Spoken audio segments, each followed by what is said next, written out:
Have you ever found the perfect motorcycle for sale but it didn't have a title? With these 6 steps, I can help you go from no title to clean title with less hassle.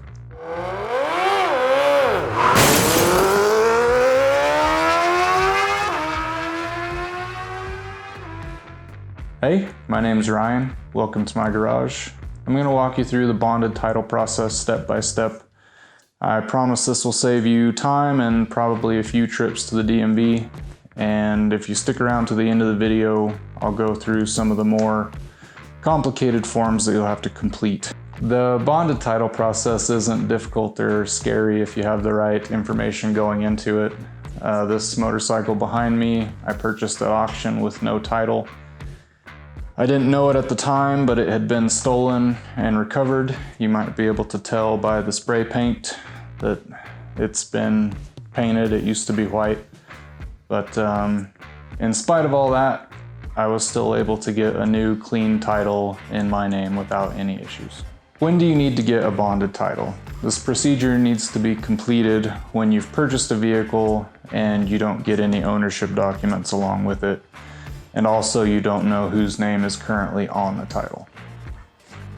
This process will work for any vehicle, not just motorcycles. I put the word motorcycle in the video title to stay relevant to the rest of the channel. This is a motorcycle related channel, so if that's something that interests you, subscribe now. To go along with this video, next time I buy a bike from auction, I'll make a video on that and show how I did it. There it goes. Don't drop it. Okay, so maybe you've been shopping around on Facebook Marketplace or Craigslist and you found a motorcycle or a car that you want to buy but it doesn't have a title. Getting a bonded title might be a good option for you. A few years back I bought a complete CX500 for $100. I was able to get it running within a few days, but of course it didn't have a title. So I ended up parting out a perfectly good motorcycle, and had I known about this process back then, I definitely would have done it. This video is going to be packed full of useful information, so grab some paper and take some notes, or better yet, save this video for later so that you can refer back to it. These instructions are specifically for Colorado, but I assume that other states are similar, but I'm not sure. First step in the process is to get a certified Venn inspection. This must be done by your local Colorado State Patrol office. You do not want to go to the dealership. That'll just be a waste of your time and money. This part must be done by a state trooper. You'll need to make an appointment online. I'll put the link in the description below. There's now a $50 fee. It used to be $20, but they recently raised the price. You'll have to take cash or check because they don't accept credit or debit cards. Make sure that you take the bill of sale with you to the appointment and any other documentation that you might have. I would recommend downloading a legal bill of sale. There's some specific wording that needs to be on that. Should contain the perjury clause, or else it will need to be notarized. The inspector will fill out and give you any necessary forms that you need for the next step in the process. So here's a little pro tip. If your vehicle is roadworthy, you can take your email confirmation from your appointment at the State Patrol office. You can go into the DMV with that appointment confirmation and they will give you a 30-day temp tag so that you can drive or ride your vehicle that you need to have inspected to the State Patrol office. After the VIN inspection, you need to complete a motor vehicle record search request. This can be done through the mail, or you can walk into the DMV in Lakewood to do it in person. I was warned that if you mail it in, that it can take up to 2 months to get your record request back, and that's why I recommend making the trip to Lakewood if you can. If you do decide to mail it in, I will go through those forms in more detail later in the video. Based on what your Venn inspection form has on it, you may need to do more than one record search request. I had to complete 2 search requests, one for the VIN and one for a number on the engine. 2 record requests cost me about $5 in total. The results of the record search request will be the title holder's name and addresses. There can be multiple. You'll also find out if there are any active liens on the title. Here's another tip. I would get a large envelope or a folder to keep all your documents in. You'll need to turn everything in during the last step, so don't lose anything or you'll have to find that document again. Now we're ready for step 3. Now that you have the name and the address of the current title holder, you have to contact them through certified mail with a return receipt requested. This cost me about $15 to send 2 letters because there were 2 addresses for the person that was on the current title for this motorcycle. The letter that you have to write must include the year, the make, and the VIN of the vehicle. You have to tell them that you intend to title the vehicle, and you have to request that they confirm that they're not interested in the vehicle. And then finally, you have to have your contact information included. You'll need to keep a copy of that letter to turn in later with your title application. You also want to keep everything from the post office, from the receipt for the certified mail, along with the little green pieces of paper that they'll give you that goes along with that. You also need to keep anything that you get back in the mail, whether that's the returned letter because it wasn't able to be delivered, or the confirmation that your letter was delivered. You keep all of that stuff and you put that in your envelope because it's necessary for your title application. You'll need to wait about 3 weeks to give that person time to respond before you go back to the DMV to start your application for the title. Is this process making sense so far? If it is, give this video a like real quick. If you have any other questions, feel free to put them in the comment section down below. I'll do my best to answer all of them, and any little bit of engagement that this video gets, whether it's a like or a comment, will help this channel grow. Step number 4, you'll need to get your vehicle appraised. You can do this while you're waiting your 3 weeks for the person to respond. This is really easy.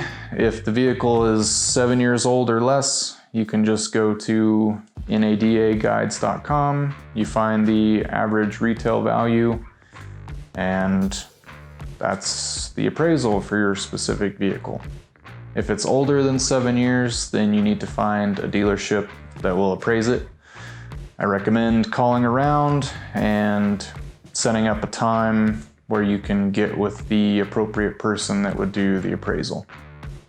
The appraisal needs to be on the dealer's letterhead or notarized or signed under penalty of perjury. It needs to include the dealer's license number, and it needs to be signed and dated. You also want to make sure that the appraisal is for the current condition of the vehicle. Step number 5, you need to get a surety bond. I did this online at suretybondsdirect.com, and it was really easy. You take the appraised value, and your bond needs to be for at least twice that value. So if your motorcycle was appraised for $3,000, then you need a bond for $6,000 at least. So the bond for this motorcycle was for $6,000, and that cost me $100. So anything from Surety Bonds Direct that is $6,500 or less, the bond costs $100, and then the prices go up from there. You'll pay about 1.5% of the bond value. So if your vehicle appraises for $4,500, then you'll need a $9,000 bond, and that will cost about $135. All you have to do is fill out the bond, print it, sign it, and you're done. And finally, step number 6. Congratulations, you've completed all the steps and you've gathered up all the documentation that you need to go back to the DMV and fill out your application for title. Jeannie at desk number 4 was very helpful, and she helped me fill out the title application. If you want a better idea of what that looks like, stick around for the next section of the video. After you submit your title application, it'll get sent off to the state where they'll review it, and within a few weeks you should get a letter in the mail saying that your title is ready to pick up from the DMV. So you'll take that letter with you and head off to the DMV to pick up your new title. Finally, after all of that, you have a new title with your name on it. I decided to make this video because I would have liked to have a guide like this before I started the process myself.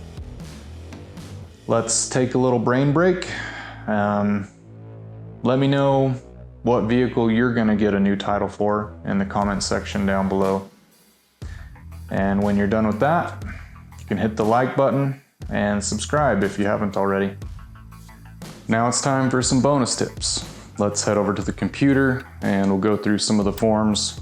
Hopefully this will save you some time and some confusion.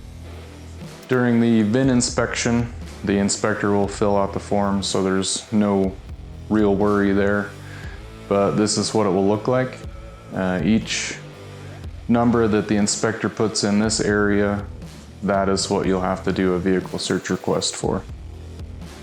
I thought I'd go through this in more detail if you decide to mail in your record search request. This is DR2489A. You'll put your information in this area, and this is where you put your vehicle information and the specific number that you need to search. You'll put an X here if you're bonding for a title. Down here, put your name and driver's license number with the state here. Then sign and date it. On the last page, put the vehicle information here again. You can leave the title or license plate number blank, assuming you don't know it.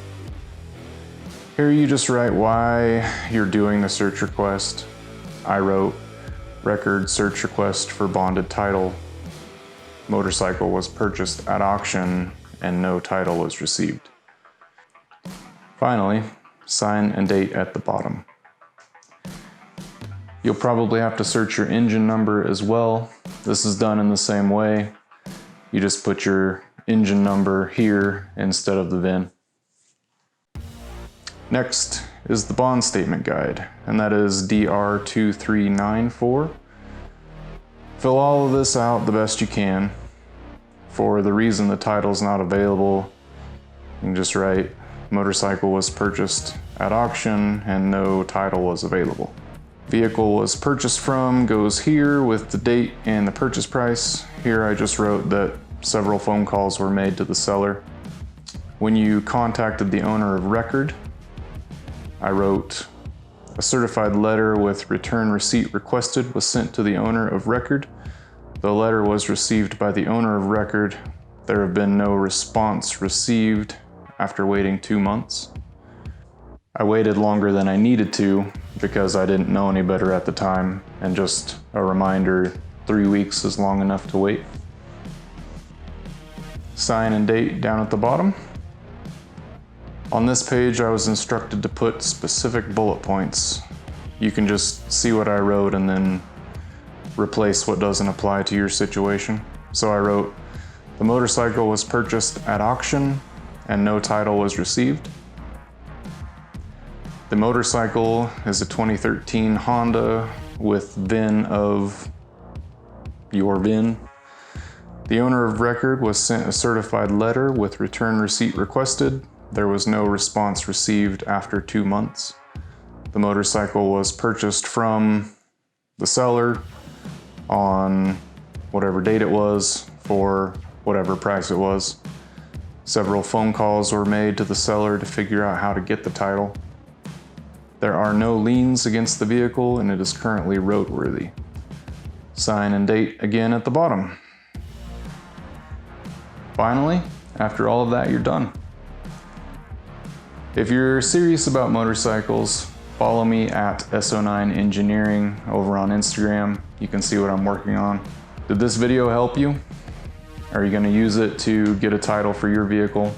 If so, let me know in the comments below. I can't wait to chat with you there after the video. Hit that like button. Share this video with somebody you think might find it useful, maybe your favorite Facebook group. Remember to subscribe, and I'll see you later.